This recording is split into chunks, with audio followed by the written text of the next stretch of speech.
The battle to manipulate the American public in support of the U.S. war in Afghanistan has taken a more obvious and grotesque turn. According to a CNN article updated on Sunday, August 29th, entitled U.S. Carries Out Kabul Airstrikes Targeting Suspected ISIS-K Bombing Poses Imminent Threat to Airport. According to the article, quote, the United States carried out a defensive airstrike in the Afghan capital, Kabul, targeting a suspected ISIS-K suicide bomber who posed an imminent threat to the airport, United States Central Command said Sunday. The U.S. military acknowledged later Sunday that there are reports of civilian casualties following the strike. We know that there were substantial and powerful subsequent explosions resulting from the destruction of the vehicle, indicating a large amount of explosive material inside that may have caused additional casualties. It is unclear what may have happened, and we are investigating further, said Captain Bill Urban, spokesman for the U.S. Central Command. The statement followed CNN's reporting that 9 members of one family, including 6 children, were killed in the drone strike. According to a brother of one of those killed who spoke to a local journalist working with CNN, U.S. Central Command said earlier they were assessing the possibility of civilian casualties.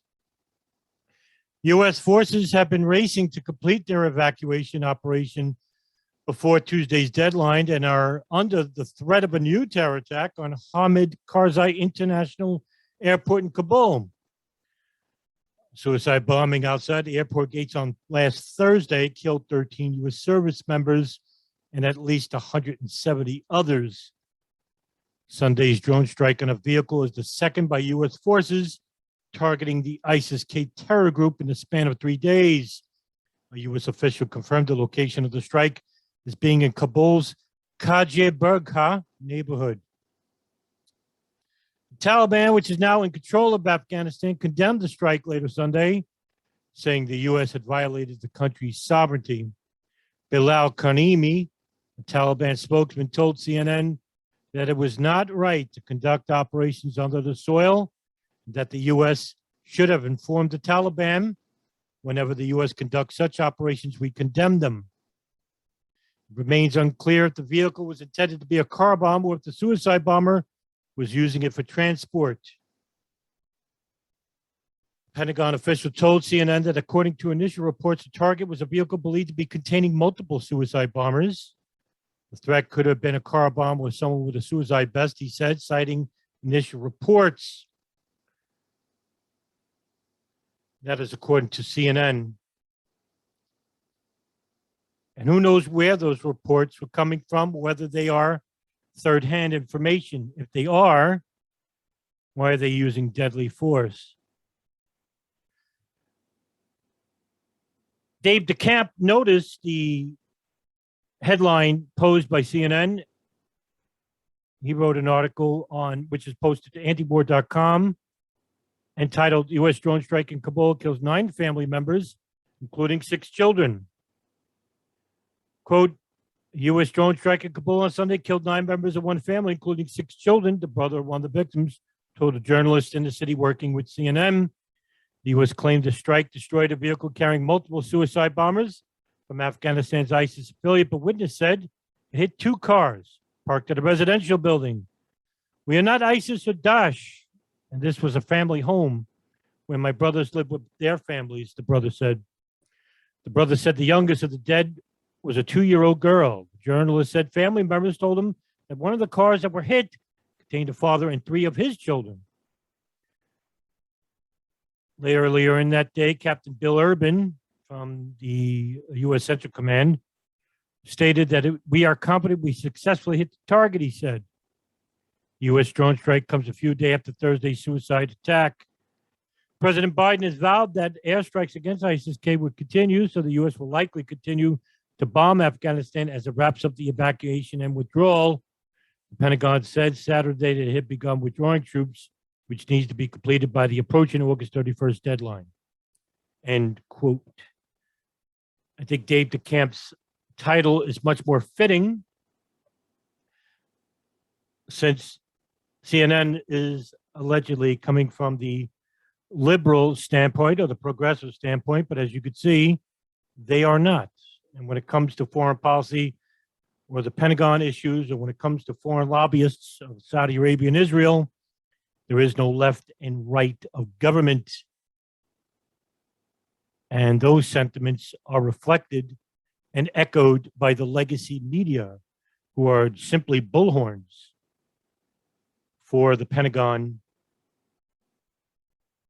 and their lobbyists, whether it come from Saudi Arabia, the Gulf, Israel, military-industrial complex, fossil fuel industry, retired four-star generals, neocon members. However, Lebanon's Hezbollah agrees to a third shipment of Iranian fuel, according to Al Jazeera, posted yesterday. Quote, Hezbollah leader Sayyed Hassan Nasrallah has said a third shipment of Iranian fuel has been agreed to ease crippling shortages in Lebanon. Nasrallah said in a televised speech on Friday that we have agreed to start loading a third vessel. The coming days will prove those doubtful about the shipments arriving with the fuel wrong. And our words will be clear when the first vessel reaches Lebanon, said Nasrallah. On Sunday, he also had said that the first vessel carrying Iranian fuel for Lebanon had departed already. Hezbollah's foes in Lebanon had warned of dire consequences from the purchase, saying it risks sanctions being imposed on a country whose economy has been in meltdown for nearly 2 years.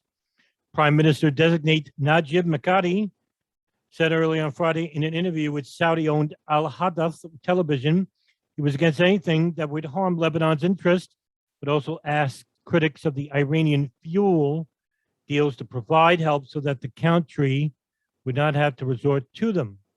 Nasrallah blamed the country's economic crisis and what he called an economic siege by the United States, adding that so-called Caesar sanctions imposed by Washington on Syria had harmed Lebanon. Go ahead and give Lebanon an exemption for Iranian gasoline and diesel. Go ahead and give Lebanon an exemption from Caesar, Nasrallah said, addressing the U.S. in his speech. Lebanon's worsening fuel shortages reached a crunch point this month, threatening to bring daily life to a halt. Nasrallah also urged top politicians to stop debating names for the new cabinet and urgently form a government. It's high time the debate ends now, he said. They're not the only countries that are suffering from the war in Afghanistan. Iraq and the United States, as well as parts of Pakistan, which is being suspected of funding the Taliban at the current moment. And this is the problem, in that the war still really hasn't ended. And now with ISIS-K, which is the full name for ISIS, which is the short name for ISIS Khorasan, continues to be the new enemy the United States must defeat, thereby continuing a war that was promised to not just the United States, but to the residents of Afghanistan, that it would end.